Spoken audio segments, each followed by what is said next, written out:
नगर पर्व न्यूज 24 बातमी सामान्य माणसाच्या हक्काची. आणि तो आमचा धीरजसिंग परदेशी देखील त्याच भागामध्ये राहिला होता. त्याच्यामुळे तो काय असा वेगळ्या ठिकाणी राहत होता, बाहेर देशात राहत होता किंवा बाहेर जिल्ह्यात राहत होता, तो कालच आलाय अशातलाही भाग नाही.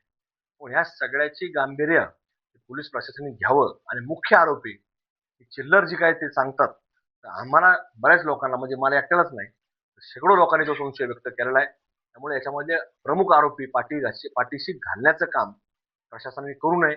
ह्या सगळ्या मागण्यांच्या वरती आमचं उद्या आम्ही ठरवणार आहेत. परत प्रमुख मागणी आमची व त्या कुटुंबात सुद्धा आहे की त्यांचे घरं जे आहेत ते इलिगल आहेत. त्यांचं अशी एवढी मोठी घटना एखाद्याच्या कपडाचं कुंकू जातं, एखाद्या आईचं लेकरू तुम्ही हिसकून नेताय आणि त्याचं काही कारण नाही, फक्त कपडाला एक भगवा टिळा आहे म्हणून असं कृत्य घडत असताना आपल्याला पाहायला मिळतं. त्यामुळे त्या लोकांचं घरं देखील पाडले गेले पाहिजे. या सगळ्या मागण्यांवरती आम्ही ठाम आहोत आणि त्याच्यामुळे आम्ही उद्या आमच्या मागण्या मान्य होत्या आम्ही तिथं घेऊन जाणार आहे.